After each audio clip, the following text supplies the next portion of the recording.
obrigada, doutora Raquel, por estar aqui conosco.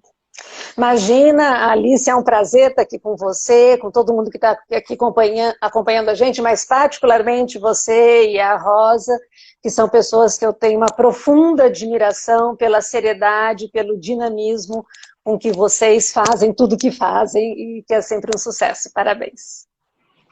Doutora Raquel, assim, nós na Atos Inova Saúde, nós temos um sonho, assim, muito, muito forte, né? Isso está dentro do nosso coração, é o nosso propósito, que é salvar vidas. E, assim, isso está muito relacionado, essa live, né, está muito relacionado com isso, com esse sonho, que esse propósito de salvar vidas. Porque quando a gente passa uma informação correta, quando a gente tira dúvidas, quando a gente orienta as pessoas, a gente também está colaborando com esse nosso sonho, né? Esse nosso propósito na empresa, e nós, então, também como pessoas, que é salvar vidas. Então, assim, brigadíssima! A gente tem muitas perguntas que já pipocaram durante a semana, né? Eu enviei algumas com antecedência e tem novas perguntas pipocando por aqui. Eu já apresentei a doutora Raquel, mas, doutora Raquel, se você quiser contar um pouquinho da sua jornada, né? As pessoas te conhecem, você é uma pessoa que tem colaborado, é uma pessoa pública, que as pessoas conhecem, né? O seu trabalho, a seriedade do seu trabalho, mas se quiser contar um pouquinho aqui da sua jornada, principalmente agora na pandemia, né? E daí a gente já começa com as perguntas. Tá. Bom, eu sou Raquel Stuck, eu sou professora da Unicamp, e, aliás, todo mundo me pergunta até se eu sou de Campinas. Eu sou nascida, criada e envelhecida aqui em Campinas. Eu nasci aqui, fiz faculdade na Unicamp, residência e fiquei na área de infectologia, que até um ano atrás ninguém sabia o que era essa especialidade, né? Agora todo mundo já sabe o que o infectologista faz. Apesar de que, infelizmente, parece que nos tornamos 200 milhões de infectologistas, de epidemiologistas, de sabedores de interpretação de estudos clínicos, enfim. Mas essa é uma das dificuldades aí deste mundo virtual. Na Unicamp eu me dedico muito particularmente a área de acompanhamento dos pacientes que vão ser submetidos a transplante de fígado e de rim, e os acompanho também depois do pós-transplante, com este olhar da infectologia, né? E tenho uma paixão desde sempre pelas vacinas também, né? Então, dou aula para os alunos, acompanho os alunos nos ambulatórios, os residentes, então mais ou menos é essa a minha rotina.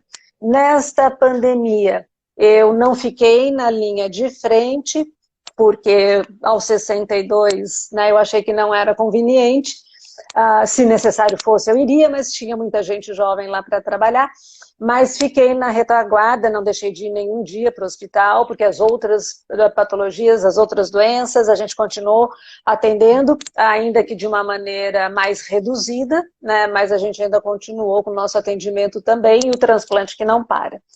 Então, e acabei me dedicando também a tentar fazer orientações, que acho que, né, nessa vida de professora, que é o que eu gosto muito, é isso que eu acho que eu, né, tento fazer, né, e tento fazer o melhor que eu posso. Então, essas inserções aí em rede social é com esse objetivo mesmo, né? Já que a gente aprendeu a dar aula virtual, a gente aprende a falar, já sabe falar com todo mundo. Às vezes eu me perco no manejo dessas coisas virtuais, mas e na verdade o intuito é divulgar a informação, é tirar dúvida, é conscientizar as pessoas do papel de cada uma delas neste contexto da pandemia. Doutora Raquel, a gente vê, né, desde o início, a senhora orientando em relação ao uso de máscara, a higienização das mãos, né, os cuidados necessários, e esses cuidados continuam, né? A gente está agora... Foi linda essa notícia da vacina, né? Acho que todos nós nos alegramos juntos com essa notícia, até porque muitos estão realmente cansados, né, de isolamento, aqueles que realmente respeitaram, né? A gente está há tantos meses em isolamento, saindo sempre com máscara, álcool em gel, e acho que essa notícia da vacina veio veio em boa hora, né? Acho que todos nós nos alegramos muito com a notícia da vacina. Mas aí eu já venho para a nossa primeira pergunta, né? Tem muita gente preocupado em tomar vacina, ou mesmo sem saber por que vacinar, né? Então acho que é uma pergunta bem básica, mas que já introduz aqui o nosso bate-papo, né? Por que vacinar, doutora Raquel? Bom, nós sabemos que as vacinas, né, com certeza, depois, né, do advento, né, da água potável, foi, sem dúvida nenhuma, o maior ganho da medicina e da história da humanidade, né, porque com a vacinação foi possível, até algumas doenças, você eliminar algumas doenças, né, que levavam à morte as pessoas, né, numa idade muito jovem, muito produtiva, e com a vacinação, essas doenças, né, varíola, por exemplo, né, as pessoas só veem nos livros atualmente, felizmente, poliomielite também, a gente vê os adultos talvez com sequelas, mas felizmente a gente não tem mais, e tudo isso é graças à vacina, né? Então a vacina, ela trouxe saúde, ela trouxe sobrevida, né? Ela aumentou a expectativa de vida de toda a humanidade. Então, as vacinas, elas são uma ferramenta importantíssima, né, para o controle das doenças infecciosas de uma maneira geral. Uma pena que não tenhamos vacinas para todas as doenças, mas elas são muito importantes. E aí, Alice, também, quer dizer, um conceito que todo mundo deve ter é que a vacinação, ela não é só um ato individual. Quer dizer, é claro, eu quero me vacinar porque eu não quero ter a doença, né? Mas a partir do momento que eu me vacino, né, eu contribuo também para o controle daquela doença e depois a sua eliminação em toda a comunidade. Então, a vacinação, ela tem um caráter individual, mas ela tem um caráter coletivo também, que é fundamental para o controle das doenças, e não é diferente aqui também para o controle da Covid-19. E muitas pessoas perguntaram também, né, se mesmo depois de tomar a vacina, vai precisar manter aqueles cuidados, né, de distanciamento social, do uso da máscara, da higienização das mãos. Então essa é uma preocupação. Eu vou sair, eu vou tomar a vacina e vou sair super-herói, né, eu vou sair, ou não, eu preciso manter os cuidados que a gente tem tido até hoje. Primeiro nós temos assim, a impressão que eu tenho, que a gente vê das pessoas saindo na rua, a impressão que eu tenho é que em dezembro, né, começou a vacinação no Reino Unido, as pessoas já acharam que a vacina já estava aqui, já se sentiram vacinadas e protegidas, não é? Porque nós vimos as comemorações, as aglomerações de final de ano que são absolutamente inaceitáveis. Agora, mesmo vacinando, nós ainda vamos ter que usar a máscara, nós ainda vamos ter que manter o distanciamento social e a higienização das mãos. E por que isso? Primeiro, porque para a gente ter este controle que eu falei ainda há pouco, né, da doença infecciosa, da transmissão do novo coronavírus, eu preciso ter um percentual, né, com as vacinas que nós teremos aqui no Brasil, provavelmente de mais de 90% da população vacinada. Enquanto isso, o vírus continua circulando entre nós. Então, este é um motivo. O outro motivo é que nós ainda não sabemos, devemos saber no decorrer do ano, mas ainda nós não sabemos se a vacina impede a gente de ficar do que a gente chama de portador. Quer dizer, vamos supor, eu já tomei a vacina, tá? Se eu entrar em contato com o coronavírus, eu não adoeço. Mas será que eu posso ficar com ele na minha garganta e transmitir para as pessoas, né, que ainda não foram vacinadas ou que têm uma resposta pior à vacina?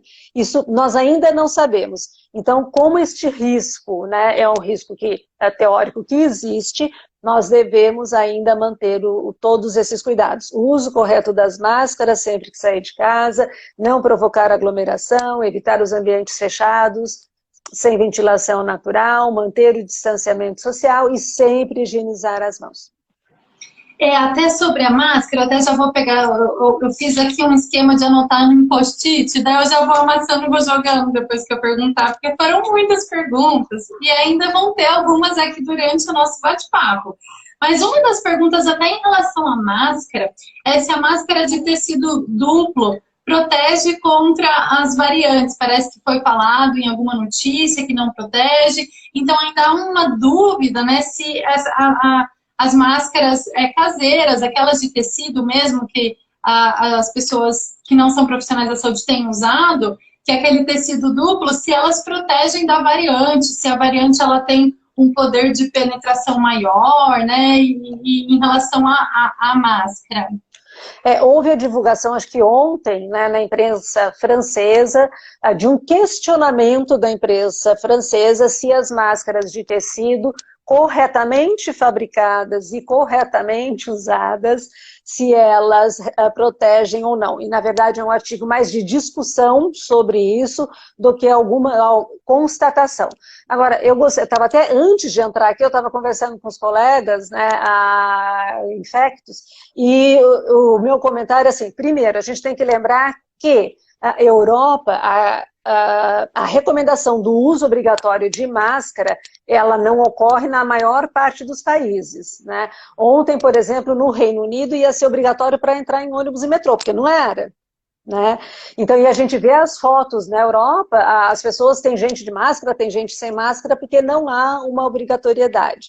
Então, assim, mas de forma objetiva, nós não sabemos se esta nova variante, ao que tudo indica, né, se nós usarmos a máscara corretamente, que não pode estar molhada, que não pode estar suja, que tem que ser trocada a cada 4 horas, né, ou se ficar úmida antes ou sujar, eu tenho que trocar antes disso, nós não sabemos se as máscaras de tecido, elas também servem de barreira para a nova variante. É possível que sim, veja, porque a nova variante, a não ser que ela tenha uma maneira diferente de transmissão, e a transmissão por aquelas gotinhas bem pequenininhas que a gente fala de aerossol, né, seja predominante, daí com certeza a máscara de tecido não será útil. Mas se a mutação, né, for só para transmitir mais fácil, o tamanho do vírus não muda, o peso do vírus também não.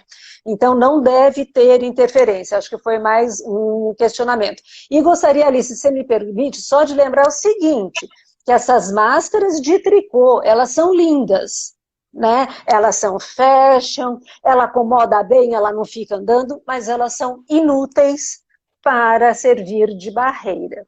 Então, se você quiser usar máscara de tricô porque você acha bonita, você coloca uma outra máscara de tecido dupla camada por baixo dela, tá bom? Porque essas, né, os tecidos que são, né, furadinho, tem uma colega nossa uma vez que queria fazer de crochê, sabe, Alice? E eu falei, não, não pode. Não, mas eu vou fazer o ponto fechado. Eu falei, não adianta, tá? Então, eu posso fazer de crochê, em cima da minha camada dupla de tecido, tá bom? E aquela que é um acrílico, assim, que fica só em volta, assim, da boca. Eu já vi várias pessoas com essa de acrílico, inclusive nas eleições, né, ou algumas pessoas que estavam trabalhando, eles estavam só com essa de acrílico, assim. Ela também ela protege e impossibilita a transmissão? Veja, o que a gente quer com a máscara, qual que é o objetivo? Eu quero que ela seja um muro, uma barreira, né? Então, por isso que o tecido tem que ser um tecido respirável, mas de uma trama mais fechada, para o vírus não poder passar. E qual outro cuidado que eu tenho que ter? Ela tem que cobrir o meu nariz, ela tem que cobrir, né, de preferência, né, ficar bem coladinha no meu rosto, e ela tem que cobrir o meu queixo, né? E ela tem que ser respirável. Né? Então, as máscaras de acrílico que eu vi, elas não contemplam, né, tudo isso. Elas deixam aqui embaixo, é como se fosse um face shield, né, aquele protetor, né, de acrílico, mas que fica aberto aqui, então isso não serve. Né? Ela também não se adapta aqui direitinho no rosto, então elas acabam também não sendo úteis. E além do que eu acho que é mais fácil, talvez, embaçar, é você colocar a mão ali. Né?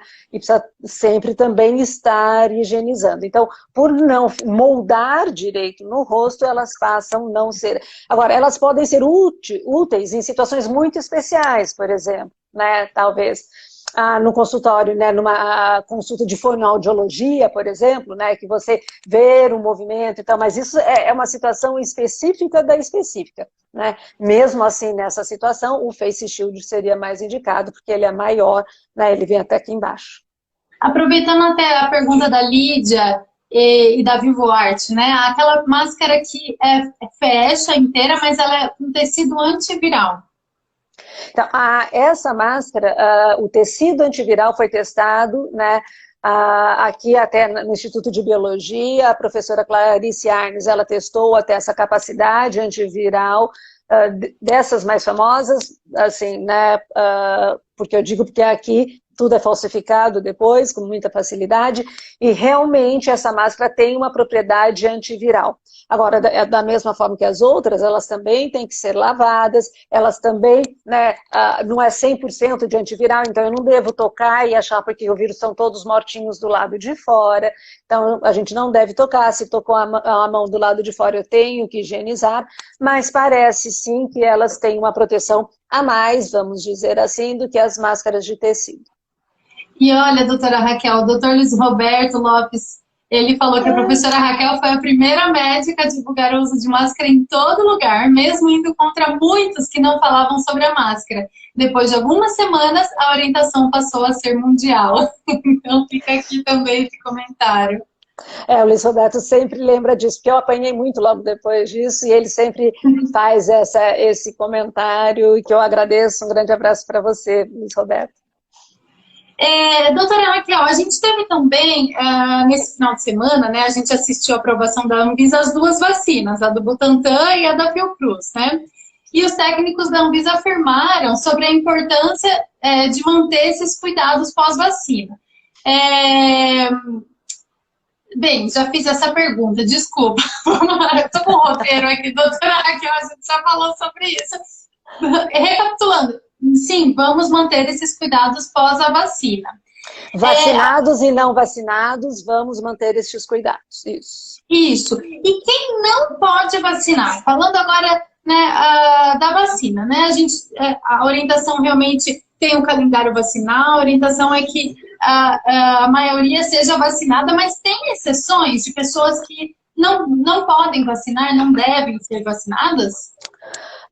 Olha, as duas vacinas, né, que nós teremos disponíveis aqui e todas as vacinas que estão disponíveis no mundo todo, porque eu sei que a nossa live ela é internacional, então mesmo as vacinas disponíveis no hemisfério norte, Estados Unidos, China, Índia, nenhuma delas é de vírus enfraquecido. Então, nós temos restrições para a vacinação de determinadas pessoas quando a vacina é de vírus enfraquecido. Nenhuma dessas, mesmo as plataformas, as receitas mais recentes, né, de fazer vacina, como o RNA mensageiro, então para todas essas nós temos, na verdade, duas contraindicações. Tá? A primeira é... Bom, primeiro, uma contraindicação relativa, que seria os menores de 18 anos, porque não tem nenhum estudo, né, em menores de 18 anos, depois, se houver interesse, a gente explica por que não tem. Mas as duas outras contraindicações seriam ter alergia a um dos componentes da vacina. Né? Então, olha lá a bula da vacina, eu tenho alergia a neomicina, eu tenho alergia a alumínio, tá bom, então você não vai tomar vacina, aliás, quase nenhuma vacina, né?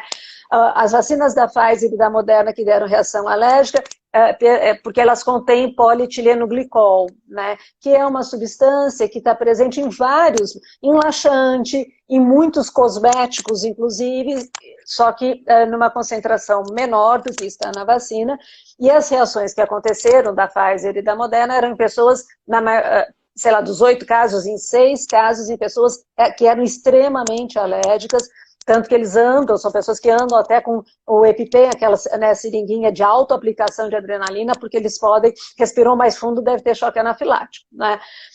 Então, assim, ter alergia a um dos componentes da vacina é uma contraindicação. E a outra contraindicação é estar na vigência de um quadro febril agudo que ainda não tem definição do que é. Então, eu estou escalada para tomar a vacina amanhã. Hoje eu acordei com febre, mal-estar, eu não vou tomar a vacina amanhã. Eu vou adiar até ver se esse quadro se mantém, se não mantém, eu ter um diagnóstico. Então, essas são as duas únicas contraindicações. Né? Paciente que é imunossuprimido, então, paciente com câncer, fazendo ou não fazendo quimioterapia, radioterapia, paciente HIV positivo, paciente transplantado de órgãos sólidos, paciente transplantado de medula, paciente que toma biológico, né, que tem doença reumatológica, que tem problema intestinal e toma biológico, todos esses podem tomar vacina e eles estão colocados no grupo de comorbidades aqui no planejamento tanto do Estado de São Paulo, acho que de todos os estados, quanto do Ministério da Saúde. Nós não sabemos quando chegará este momento das pessoas com comorbidade, mas quando chegar, devem ser vacinados. O que acontece com o paciente que tem comorbidade, principalmente os imunodeprimidos, é que pode ser que eles tenham uma resposta à vacina menor, então que a vacina não proteja tanto quanto os outros, como acontece com qualquer vacina, né? Eles normalmente têm uma resposta menor mesmo, mas não há contraindicação, aliás, a indicação é formal para esses pacientes. Ainda sobre isso, teve uma pessoa que fez uma pergunta mais específica, se vacinar durante a recuperação de Covid, de alguém que está, por exemplo, na UTI ou com sintomas graves, a vacina pode ajudar a melhorar o quadro? Pois é, infelizmente não. Né? A vacina, até porque, só assim, rapidinho, os pacientes que têm um quadro mais grave da Covid, este quadro já não é mais nem tanto pelo vírus, ele é mais por uma reação inflamatória descontrolada, né, que o vírus que desencadeia, nosso organismo, ele faz uma reação inflamatória descontrolada e dá todos os sintomas e o quadro clínico de quem tem doença grave. Mas a vacina não teria nenhuma ação ali. Agora, aproveitando, que deve ser uma pergunta também, quem teve Covid, não importa se teve quadro grave ou quadro leve, deve ser vacinado. Quando? O que se recomenda, né, é uma doença nova, a gente tem 1 ano e poucos meses de vacina, mas a recomendação tem sido vacinar 1 mês depois, né, de ter tido Covid. Eu não sei se eu tive Covid, eu preciso fazer exame antes de vacinar? Não precisa fazer exame nenhum, e não faça, tá? A não ser que você tenha sintoma que possa estar relacionado, ou se você for contato de alguém com Covid, né? Mas aí não é um critério de vacinação, tá bom? E aqui também teve 2 perguntas bem específicas. Uma foi a enfermeira Isilda, trabalhou no ambulatório de epilepsia. Ela está perguntando que ela da Coronavac cita pessoas com epilepsia.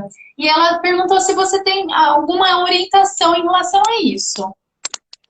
Não, veja, na verdade, assim, as comorbidades, o ideal é que qualquer pessoa com comorbidade, ao ser encaminhar para uma vacina, que ele esteja com a sua doença controlada, né?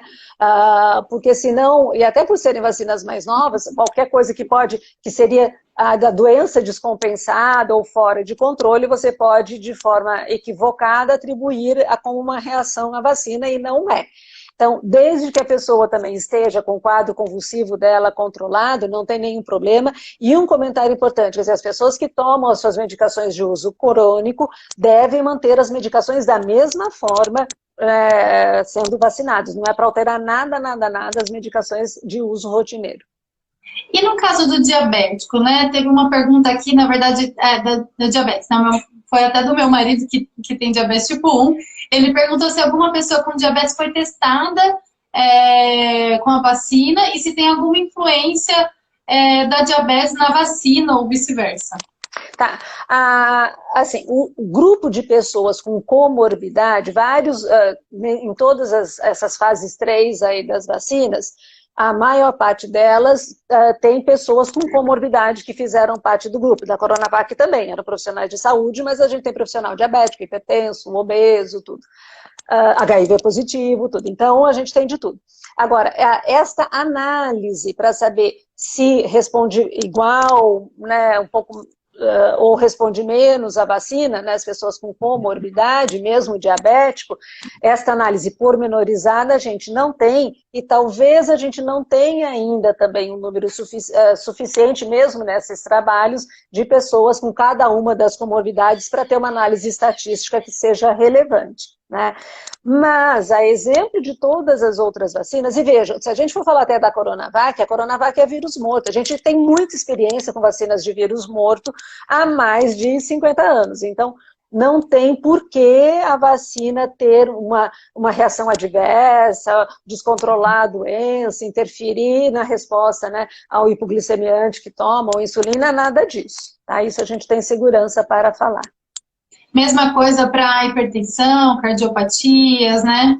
Mesma coisa para tudo. E o que a gente sabe, daí o que é o mais importante até, se a gente analisar aqui, né, no mundo inteiro, né, qual é o grupo, né, que tem mais risco de evoluir para óbito, que morre mais, né? Então, são as pessoas de 60 anos ou mais, e são as pessoas com comorbidade. E entra problema cardíaco, entra diabético, entra obeso, entra insuficiência renal, entra pulmonar crônico. Então, essas pessoas são as pessoas que mais do que ninguém, né, elas devem ser vacinadas.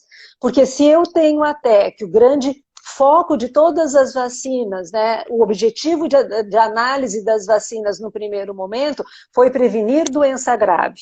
Né? Então, é neste grupo, porque é este grupo que interna mais, que vai mais para a UTI, para o respirador e que vai morrer mais. Então, é este grupo que é a minha prioridade mesmo de vacinar. Então, este grupo não deve abrir mão do seu direito de vacinar.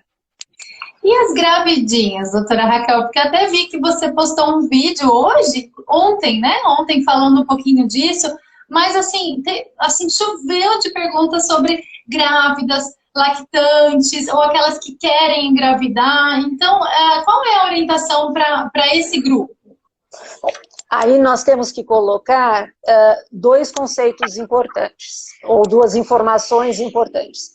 Primeiro, gestante, que no começo a gente achava que a Covid era boazinha para gestante, hoje nós sabemos que a Covid não é boazinha com gestante.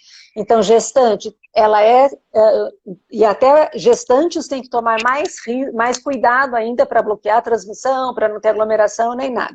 Mas, e por quê? Porque gestante tem maior risco, né, de ter quadro mais grave. Se eu comparar na mesma faixa etária, a mesma comorbidade, gestante e não gestante, gestante interna mais, vai mais para a UTI e vai mais para o respirador. Gestante com comorbidade, mais ainda. A gente sabe que é frequente o desenvolvimento até de diabetes gestacional e tudo. Então, gestante é sim um grupo de risco para doença mais grave. E também a Covid, além das complicações na gestante de ter um quadro mais grave, também se relaciona ao aumento de risco de prematuridade. Então, então isso é uma informação. A outra informação é que, de fato, as gestantes não fizeram parte de nenhuma dessas plataformas aí, das pesquisas, dos projetos das vacinas. Então, nós temos grupos de gestantes vacinadas e foram avaliadas? Não temos. Tanto que a bula, por exemplo, da Pfizer, ela até coloca que você deve ficar mais atento aos métodos contraceptivos pós-vacinação, porque não tem estudos em gestantes. Apesar de que em modelo animal, lá em fase pré-clínica, não ter havido nada de teratogenicidade, de alteração. Bom, só que, por outro lado, nós sabemos que o grande problema para as gestantes, quer dizer, a grande contraindicação de vacinas para gestantes, são as vacinas de vírus atenuado, né? Então, que a gente não faz em gestante assim, até faz em algumas situações. Febre amarela, por exemplo, se o risco for imenso, a gente pode até fazer na gestante, mas como regra a gente não faz. E nenhuma dessas vacinas, elas são de vírus atenuado. E as plataformas, as receitas, a maneira que essas vacinas foram desenvolvidas, elas fazem com que a gente infira que essas tecnologias usadas, elas não devem ter nenhuma interferência, nem na gravidez e nem para o desenvolvimento do bebê. A Coronavac, por exemplo, ela é vírus morto, que é como a gente tem a vacina da gripe também, que gestante faz sempre, todo ano, não é? Então, a recomendação hoje, né, da Associação Americana de Ginecologia e Obstetrícia, da Associação Agora, que ontem, antes de ontem, também liberou um documento aqui no Brasil, a Sociedade Brasileira de Imunizações deve, essa semana também, né, liberar um documento que deve ser oferecida a vacina para a gestante, principalmente a gestante que tem maior risco de adoecer, então as gestantes que trabalham na área, né, que são trabalhadoras da área de saúde. Aí eu faço um parênteses, porque no momento de pandemia descontrolada eu tenho dificuldade de avaliar também, né, se todas as gestantes não estão sob risco, mas então deve ser oferecida a vacinação às gestantes e a decisão deve ser compartilhada, né? A gestante ela tem que se sentir segura em vacinar e lembrando que ela tem o maior risco de adoecer e tudo. Agora, para a gestante, para a lactante, que, né, a nutrizes seria também uma situação, o mesmo comentário, a decisão deve ser compartilhada. Tá certo. Então, até agora, assim, acho que a última orientação é que vacine, né? Mas a decisão é compartilhada. Isso. Uhum. Tem uma pergunta aqui, falando agora de exames. Qual exame tem uma confiabilidade maior? Para resultado, acho que é isso. Não, mas para saber o quê? Para saber se a vacina fez efeito ou para saber se eu estou doente? Ah, tá. Vamos ver, Thalita, ela vai comentar aqui com a gente. Fala aqui, Thalita, o que você quis dizer com isso, enquanto isso eu vou abrir mais... Se for para saber se é eficácia de vacina, nenhum exame, tá? Então, as sorologias que a gente... Porque cada vacina, ela vai produzir o que a gente chama de anticorpos neutralizantes específicos para a partezinha do vírus que estava lá na vacina, né?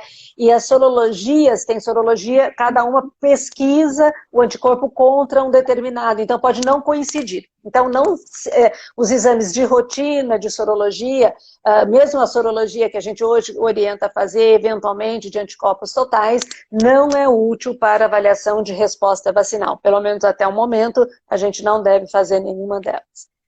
E para confirmar a doença?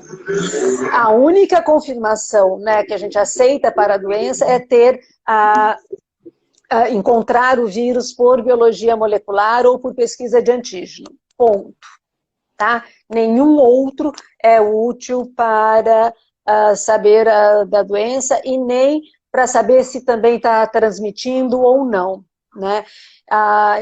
E a gente sabe que esses exames, que é RT-PCR, que pode ser de saliva, pode ser, né, o do nariz, eles têm falsos negativos que podem acontecer dependendo do prazo que eu colho, dependendo se eu fiz uma técnica adequada, né? Então, mas é ele, sendo positivo, ele dá o diagnóstico. Lembrando que o exame, por exemplo, de saliva, que tem sido oferecido muito, né, agora, porque ele é mais barato, o resultado sai mais rápido, ele é útil para quem tem sintomas, ele dá o positivo na mesma chance que o do nariz. Mas para quem não tem sintoma, ele dá mais falso negativo. Então, para quem não tem sintoma, ele não é útil. Tá certo. Então, agora vamos voltar, né, para a vacina. A gente está falando... vamos imaginar que a gente já esteja com uma boa parte da população vacinada. Quando que a gente vai poder sair nas ruas sem máscara? Assim? Existe uma ideia já de quando que a gente vai... Essa é uma preocupação, as pessoas desejam essa segurança, né? Assim, essa liberdade de poder, talvez, né, estar mais tranquilo, de poder comer fora e tal.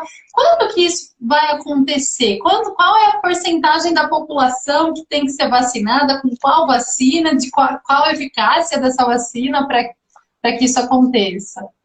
Bom, a gente sabe que quanto maior a eficácia, proporcionalmente eu posso ter um percentual um pouco menor da população a ser vacinada para ter essa garantia.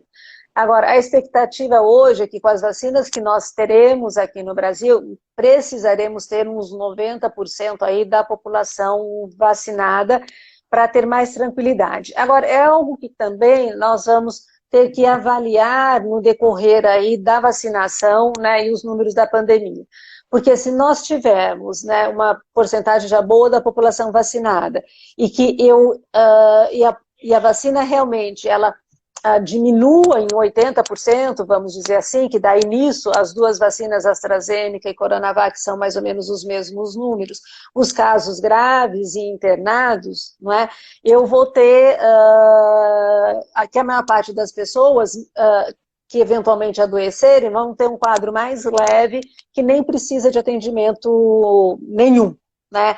E daí a gente transforma, né, a partir desse momento, a Covid finalmente conseguiríamos transformar numa gripezinha, né, que por enquanto ela não é. Né?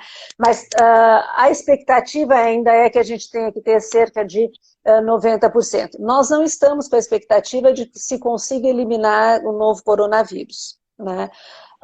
Porque, como os outros vírus respiratórios e mesmo vírus influenza, ele deve vir e deve ficar. O que a gente espera é que a gente consiga realmente bloquear, né, os casos graves da doença. E daí, na hora que eu bloqueio o caso grave, eu diminuo o óbito também, claro. Isso, e você desafoga, né, as UTIs, você consegue também tratar os outros pacientes que estão precisando também, né? Pode ter gente também vindo a óbito por outras doenças, né? Por não ter esse acesso à UTI. A gente tem visto isso, né? A gente viu na primeira onda em vários países e a gente tem visto agora também na segunda onda que pegou em cheio o Brasil, né, doutora Raquel? Sim, que eles ficaram desassistidos, né? E a hora que a gente conseguir não ter mais esse volume de pacientes graves, nós podemos voltar à nossa rotina de atender a todos daí, né? Bem, já falamos então sobre as grávidas, né? Acho que a gente teve muita dúvida sobre as que amamentam, isso já foi muito bem respondido. E agora, quero vacinar e não estou dentro do calendário. Existe alguma outra possibilidade? A vacina vai estar disponível somente no SUS? Como que a gente pode ser vacinado? Assim, eu já até vi de brincadeira, né? O pessoal vendendo aquela máscara de idosos, né? Se passar por idosos para poder ser vacinado, né? Tem tanta gente fugindo da vacina e tem gente querendo de qualquer jeito ser vacinado, né? Mas assim, só uma brincadeira, uma piada, isso não acontece, né? Mas como que nós podemos ser vacinados? Como que isso vai funcionar? Bom, primeiro que as vacinas aprovadas para uso emergencial, então nós temos as duas vacinas foram aprovadas para uso emergencial. O uso emergencial, ele exige que você tenha grupos populacionais que sejam vacinados inicialmente e é para uso exclusivo no SUS. O que também já equivale dizer que não tem vacina sendo vendida em lugar nenhum. Tá? Então, porque a gente já teve até as denúncias, né, de sites vendendo vacina, camelô vendendo vacina, mas não existe, né, essa possibilidade. As vacinas que eventualmente estão sendo vendidas, ou elas foram roubadas de algum lugar, não tem conservação adequada, então elas vão ser inativas, ou é água suja que está ali dentro. Então, não existe. Eu até brinquei outro dia, quem for gastar dinheiro comprando vacina que é falsa, compra máscara e álcool em gel, porque vai precisar ainda, né? Então, então, por enquanto é isso. Agora, para ter vacina em clínicas privadas, isto é possível, na minha maneira de ver, o serviço privado, ele sempre foi suplementar e sempre foi muito companheiro do serviço público, né? Não há competição entre os dois, mas existem caminhos a serem percorridos para poder ter em clínica privada.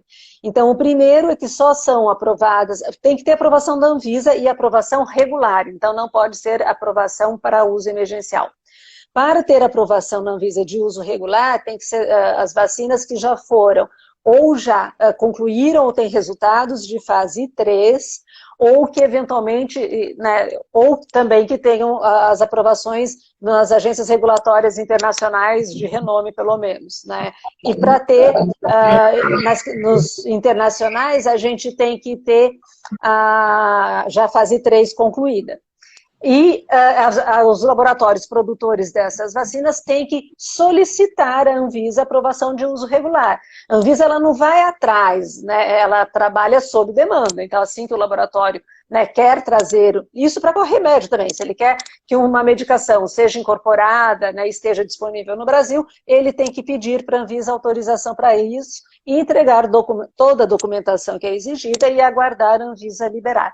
Então, estes prazos, então foi noticiado que foram atrás, né, as clínicas, a Associação de Clínicas Particulares, foram na Índia ver tal, mas essa vacina da Índia não tem nem resultado de fase 3 ainda, né? Então precisa ter isso e a indústria precisa ou ter alguma grande agência que já autorize fora, porque o judiciário, né, falou que isso é possível agora, ou solicitar para a Anvisa a aprovação regular para que ela esteja aqui, né?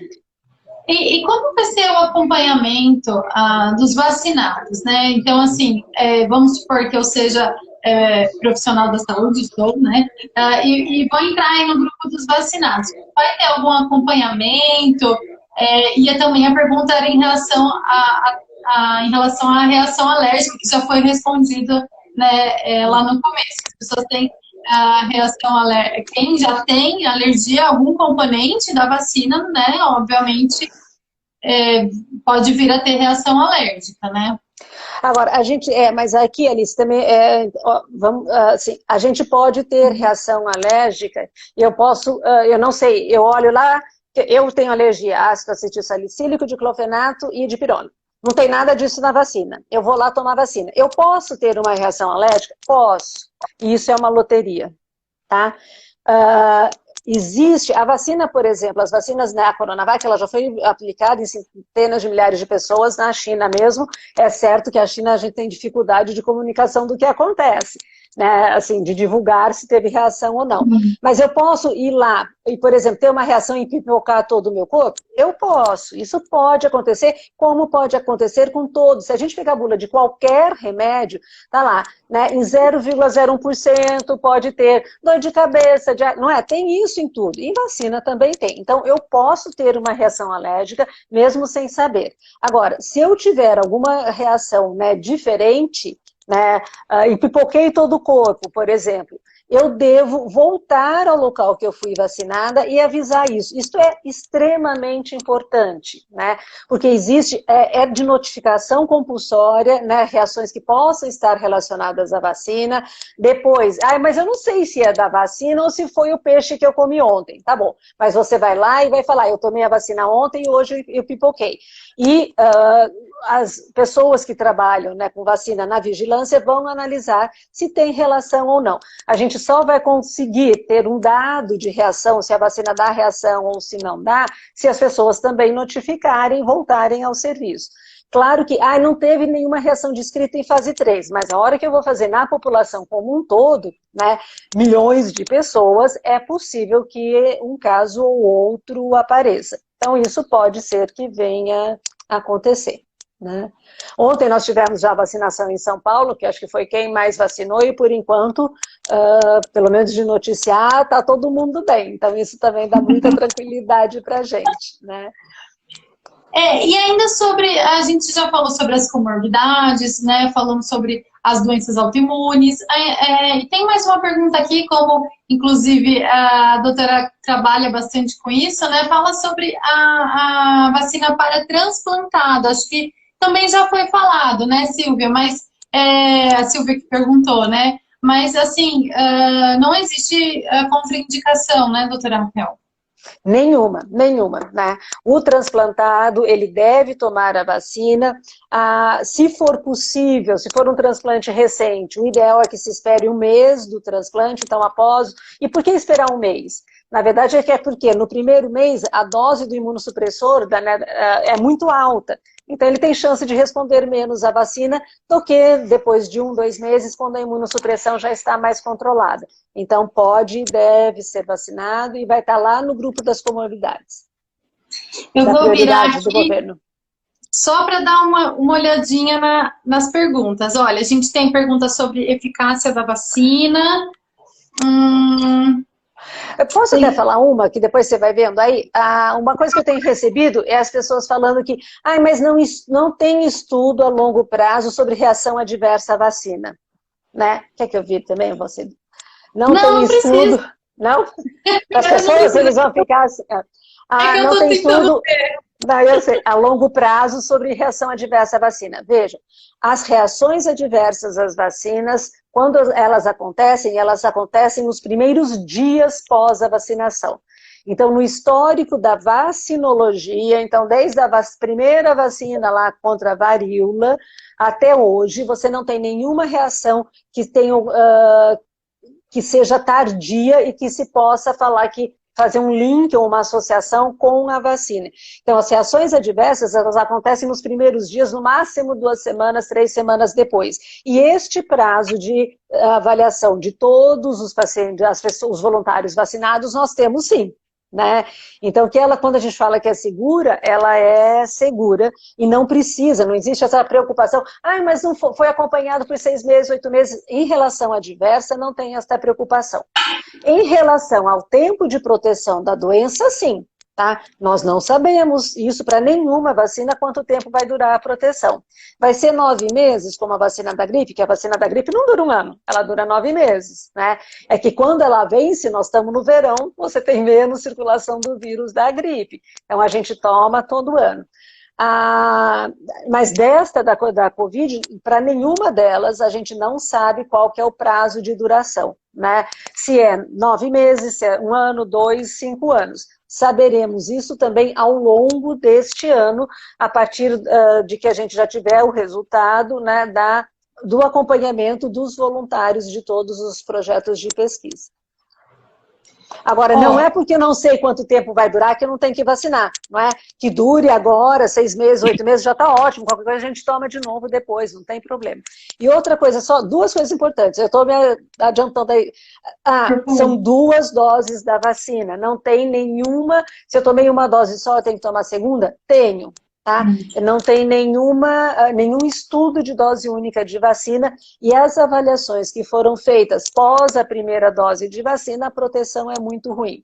Posso tomar a AstraZeneca vai chegar em algum momento. Posso tomar Corona hoje e AstraZeneca depois? Não, não posso, tá? Eu tenho que tomar as 2 doses do mesmo fabricante. E tem muita gente perguntando, eu fiz Coronavac no Brasil e depois, quando a gente puder viajar, eu posso fazer a da Pfizer nos Estados Unidos? Não se tem esta resposta, porque isso ainda não foi feito. Até a gente poder viajar, talvez a gente tenha uma resposta para falar sobre isso. Nós temos aqui, estou só dando uma olhada aqui nas perguntas. Olha, tem uma pergunta aqui, doutora, que eu vou até ler. A transferência dos pacientes do Amazonas será importante na disseminação da variante? Quais os cuidados que os profissionais precisam ter? Olha, essa foi uma preocupação e uma discussão que nós fizemos aqui na última semana. É possível que esta transferência possa ajudar que essa variante realmente se espalhe para o país como um todo, mas se a gente pensar como é a transmissão do coronavírus, a minha opinião, no meu CPF, a minha opinião de Raquel, é que nós já temos essa variante no nosso meio. Né? Nós tivemos aqui no estado de São Paulo também uma explosão de casos. Claro que a gente, desde a época das eleições, a gente aglomerou, né? As pessoas se aglomeraram, as pessoas deixaram de usar máscara, as pessoas que estavam em casa cansadas e resolveram sair. Então, nós possivelmente temos 2 fatores aí que contribuíram para essa explosão. Mas, assim, devemos ter, sim, a nova variante. E não sei se vocês acompanharam, aqui em Campinas, pelo menos semana passada, teve uma paciente que veio no voo normal de carreira com sintomas de Covid de Manaus para cá e chegou aqui e foi internada. Né? Agora, quantas pessoas nós tivemos circulando de Manaus, né, aqui nesses meses todos? Né? Nós não temos nenhuma restrição das pessoas irem e virem aqui entre os estados.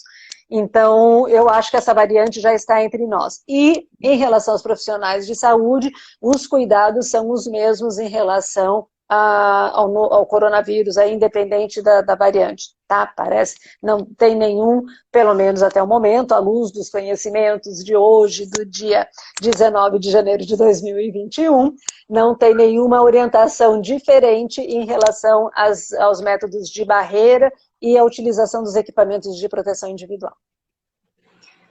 Perfeito. Olha, tem uma pergunta que ainda não foi feita. A doutora tem conhecimento de casos de crianças que pegaram Covid e tiveram complicações mais graves? Na verdade, em criança, a criança...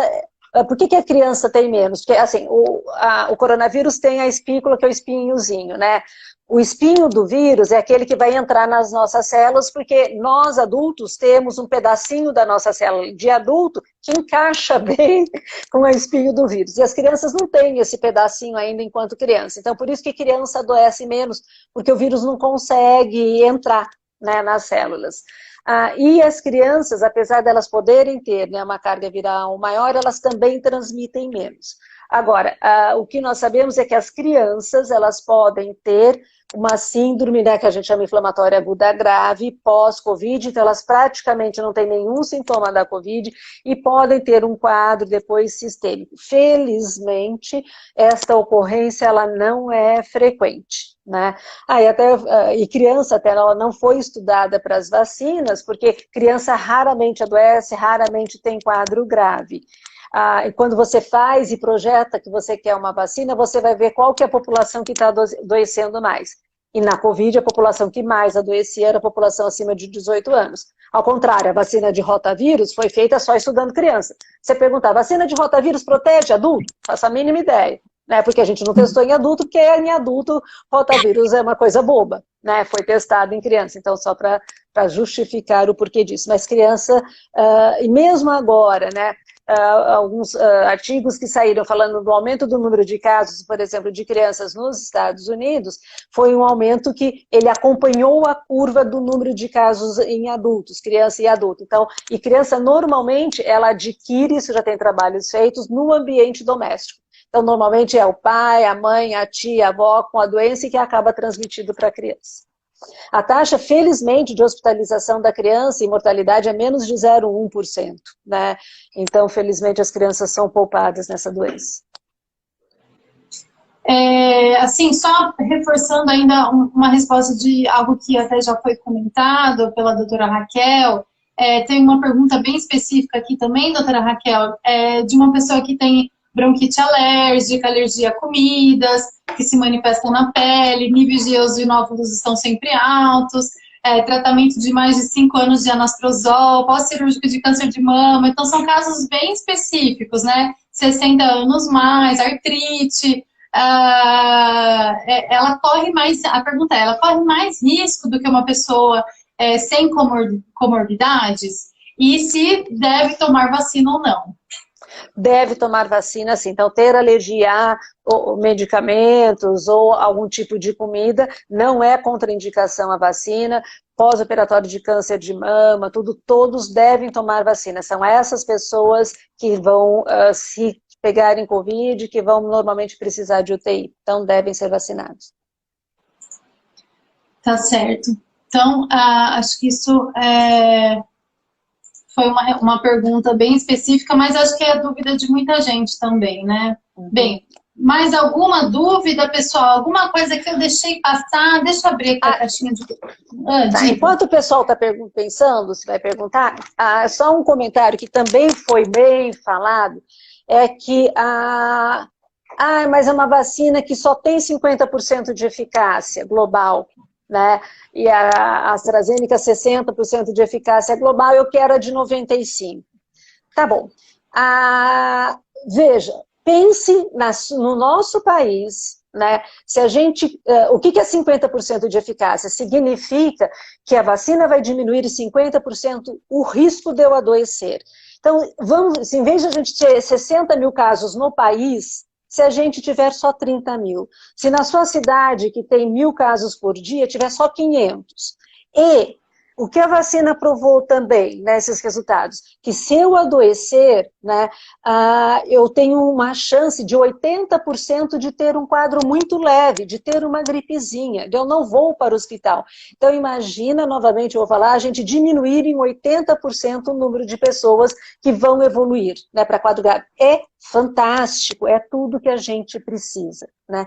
E além disso, nós temos 2 vacinas que elas devem ser conservadas em 2 e 8 graus, então são vacinas que vão usar o que a gente já faz na conservação de vacinas, não é nada novo, são vacinas que têm um custo mais barato, nós estamos falando de um país, né, com mais de 200 milhões de pessoas, então a gente tem que pesar tudo isso. As vacinas que têm 95% de eficácia, elas são mais caras e elas precisam ser conservadas entre menos 20 e menos 70. E vamos lembrar que nós temos que levar a vacina rio acima e rio abaixo, literalmente neste nosso país, né? Então, levar em 2 e 8 graus, a gente já sabe fazer isso muito bem e fazemos isso com muita competência. Então, não adianta eu querer uma coisa, né, que eu não vou poder ter. E, não vou tomar que eu vou esperar. Não, não vai esperar, você não sabe. Você tem essa, e essa tá ótima pra gente, não é? Não é porque a gente é tupiniquim, não é porque a gente é tupiniquim, porque ela vai fazer muito bem feito o papel dela que é de evitar caso grave e internação. Tá? Então, eu acho que essa... mas e se depois o Brasil comprar a da Pfizer, né? Bom, se um dia o Brasil comprar a da Pfizer, provavelmente essa vacina ficará nos locais onde eu tenho freezer a menos 70, que serão regiões metropolitanas, com polo de pesquisa, que já tem esses freezers também, que possa ceder para armazenar a vacina. Vocês viram que os Estados Unidos jogou a vacina fora, né, pela dificuldade de logística, que é a hora que você abre a vacina, tal, você tem que fazer rapidinho. Com vacinas que custam, né, assim, próximo de 150, 130 reais a dose. Então, multiplica isso por milhões, a gente vê qual é o gasto. Então, assim, tá ótimo o que nós temos, né, e vamos vacinar com o que nós temos, porque a gente vai ter uma gripezinha, e pronto, e tá bom. Aí sim vai ser a gripezinha, né? Só depois disso, por enquanto não é, né? Doutora, estamos aqui nos minutos finais, né, do nosso bate-papo, mas tem um comentário aqui. Né? Passa voando. A Celi pediu para a doutora comentar sobre a duração da imunidade das pessoas que já tiveram Covid. Olha, Celi, uma das coisas que a gente menos evoluiu e menos sabe nesse ano de pandemia é sobre imunidade de Covid. A cada dia, assim, a cada 2 dias sai um artigo falando que a imunidade dura 1 mês e no mesmo dia que dura 8 meses. Então, realmente, a gente não sabe. O que a maior parte, né, dos pesquisadores e das pesquisas tem mostrado é que a imunidade, para a maior parte das pessoas, ela deve durar uns 3 meses e não mais do que isso. Então, por isso, até a orientação, né, que é geral, internacional, de que as pessoas que tiveram Covid se vacinem. E tem gente que fala, mas se a doença dá proteção baixa, a vacina também. Isso não é verdade. Nós temos algumas doenças que elas não dão proteção nenhuma. Por exemplo, tétano não dá proteção. Se eu tive tétano, eu posso ter de novo se eu não me vacinar. E a vacina do tétano dá proteção por 10 anos. A doença meningocócica, a meningite meningocócica, que é aquela tragédia de doença, né, ela também não dá nenhuma proteção. Quem teve meningite meningocócica precisa receber a vacina. A vacina tem uma proteção fantástica. Então, o fato da doença dar uma proteção curta não reflete que a vacina também o terá. Né? Então, mas Celi respondendo, em média, ao que parece, 3 meses de proteção. Se bem que nós temos já publicação mostrando reinfecção com 26 dias, comprovada, né? Então, ter tido Covid não é passaporte nem para 1 mês de ficar, eu vou juntar a galera hoje. Não é, tá? Ainda a gente precisa manter os cuidados. A gente vê muita gente sem máscara. Não, eu já peguei, né? Então tem essa postura, assim, bem individualista, né? E errada também, né, doutora? E errado, e porque também a gente não sabe, quer dizer, quem pegou, ele pode também, eventualmente, transmitir, né? Então, ele não pegou, mas ele vai transmitir para o amigo que não teve, para o namorado, para a avó, para o tio, né? E depois vai chorar. E, assim, se a gente não... Assim, o que está acontecendo em Manaus, né? Eu disse no vídeo, quem não viu, assim, vou falar de novo, Manaus pode ser aqui. Né? Nós vimos que começou no norte do país no ano passado, que a gente viu aquele horror, aqueles cemitérios de valas abertas na terra, e logo depois chegou no Brasil como um todo. Então, o que está acontecendo em Manaus pode acontecer aqui entre nós. E cada um de nós tem, sim, a responsabilidade de bloquear a transmissão do vírus, não fomentando aglomeração, mantendo o distanciamento, usando máscara e higienizando as mãos. Perfeito. Olha, teve uma pergunta aqui que eu não entendi direito da Maíra, ela acho que dividiu em duas, né? Alguns países optaram por atrasar a segunda dose para poder vacinar mais pessoas com a primeira dose. Aí a continuidade da pergunta. Por conta das demoras de demanda, isso funciona ou a segunda dose precisa ser em um mês? Ah, tá, consegui ler. Algumas vacinas, ela é por da exemplo... Inglaterra, né? Acho que ela não está no Brasil. Ou Bélgica, sei lá, né? Porque ela viaja bastante, né? Algumas vacinas, por exemplo, a AstraZeneca, você pode fazer num período bem maior, né? A segunda dose. Mas, como eu disse, assim, você não tem nenhum estudo que mostre que a primeira dose ela dá uma proteção boa, né, e que você possa adiar por um prazo muito longo a segunda dose. Então, e tem este racional, não, olha, eu tenho 50 doses, né, eu vou vacinar só 25 pessoas? Não, eu vou vacinar as 50 e eu espero chegar mais dose. E se chegar daqui 2 meses? Pode ser que eu não tenha mais a proteção da primeira dose e gastei as 50 doses com as pessoas que vão estar desprotegidas novamente. E a segunda dose, num prazo maior, não tem estudos que mostrem que vai recuperar, né, e fazer a proteção como se fosse no prazo certinho. Então, é uma estratégia teórica, mas que do que a gente tem de dados na prática, tanto que o CDC, a Organização Mundial de Saúde, eles não recomendam que seja postergada, né, essa segunda dose num prazo muito maior. Tá certo. E acho que talvez a última pergunta, né? Está acabando o nosso tempo, na verdade já passou 1 hora e eu acabei de descobrir que o Instagram liberou um pouquinho mais do que 1 hora o tempo de live, senão já teria cortado. Mas a pergunta é sobre reinfecção. Se a doutora sabe se tem muitos casos de reinfecção.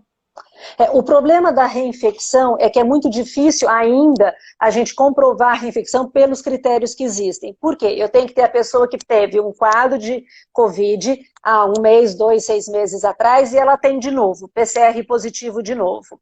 Para eu falar que é reinfecção, eu tenho que mostrar que esses 2 vírus são diferentes. Então, eu tenho que ir lá no laboratório, pegar a primeira amostra, que tem que estar guardada. Muitas vezes a gente não tem a primeira amostra guardada, até se a gente lembrar o sufoco que foi lá na explosão de casos. E isso é uma dificuldade no mundo todo. Às vezes eu tenho a amostra guardada, mas não foi na temperatura adequada. Ou eu tenho a amostra guardada, mas o que ficou, porque ela já foi utilizada para fazer o primeiro PCR, né? Ou o que ficou de secreção de quantidade de vírus é muito pequena, que não permite que eu faça análise genética de novo. Então, esta exigência de você comprovar e fazer análise genética para comprovar que são 2 vírus diferentes, dificulta muito a comprovação da reinfecção. Mas, assim, nós não temos dúvida que ela existe. Principalmente quando você tem um intervalo superior de 3 meses e que a pessoa volta a ter PCR positivo, isso, sem dúvida nenhuma, deve ser reinfecção. E prova, mais uma vez, também que a imunidade pela doença, ela é curta, né? Ela não dura muito tempo. Sim, e mais uma vez reforça a necessidade dos cuidados, né, de uso de máscara corretamente, de higienização das mãos, de ter realmente esse comprometimento consigo mesmo e com os outros, né, doutora Raquel? A gente viu até aquele seu vídeo com preocupação, uma preocupação genuína, né, um choro doído lá do fundo, né, realmente, principalmente em relação aos jovens naquele momento, mas hoje a gente tem visto muita gente sem máscara, né? Idosos, inclusive, andando na rua, indo em supermercados, né? Com a máscara mal posicionada. Isso realmente é uma preocupação e a gente tem que manter essa preocupação, né? Continuar usando a máscara corretamente, continuar fazendo uma adequada higienização das mãos, né? O distanciamento social, não aglomerar, realmente acho que são cuidados que a gente ainda precisa manter, né, doutora Raquel? Sem dúvida nenhuma, e manteremos este ano e talvez até começo de 2022, né? E isso é responsabilidade individual de cidadão, né? O gestor tem responsabilidade deles, que eles têm que cumprir, mas nós temos a nós, né? E acho que todo mundo tem que estar muito... Não adianta reclamar do gestor. E assim, E se o gestor tem uma explosão de número de casos, o hospital que as pessoas estão morrendo na porta, ele vai fechar. Quem vai sofrer? A economia é o seu amigo que tem um negócio e somos todos nós. A gente vai ter mais desemprego. Quer dizer, as coisas elas vão num efeito dominó. Então, todos nós temos que fazer a nossa parte, não só para não ter mais adoecimento, e diminuir morte, mas também para a gente poder fazer com que nosso país, a nossa cidade, né, volte a andar novamente do ponto de vista econômico. Perfeito. Doutora Raquel, muito obrigada. Eu sei que a senhora deve estar cansada, né? Já teve um dia intenso de trabalho, ainda está aqui conosco até agora, né? Tirando as nossas dúvidas, esclarecendo. As pessoas dão aplausos aqui, coraçõezinhos, agradecendo realmente esse momento de aprendizado, de troca, parabenizando pelo trabalho. Então, assim, dizendo que foi muito esclarecedor. Então, realmente, que hoje a gente vai dormir feliz, né, doutora Raquel? A gente conseguiu, pelo menos, contribuir com 100 pessoas que ficaram aqui durante a live, mas com certeza mais pessoas passaram por aqui, e ela vai ficar gravada. Então, muitas pessoas vão poder compartilhar, continuar, né, divulgando realmente esse conhecimento, essas informações e esse excelente bate-papo aqui que a gente teve. Então, assim, muito obrigada. Realmente eu espero que você continue, né, nessa jornada de salvar vidas. Teve uma carreira salvando vidas, né? Que lindo. E que Deus possa abençoá-la muito, muito, muito em todas as áreas da sua vida. Que você realmente continue sendo essa pessoa, né, que tem ajudado os outros, que tem salvado vidas e tem sido tão importante no momento de pandemia para o país, né, para o nosso país. Muito obrigada, doutora Raquel. Alice, eu que agradeço, parabenizo mais uma vez a você e a Rosa, né, pela vivacidade, pelo otimismo, pela capacidade e profissionalismo com que vocês fazem tudo. Foi um prazer imenso estar aqui com vocês. E a gente acertando as agendas, é um prazer estar aqui novamente, quantas vezes vocês acharem que seja adequado. Muito legal, ótimo. Muito obrigada, pessoal, também pela audiência, por estarem até aqui nos momentos finais. E até a próxima. Até. Beijo. Beijo.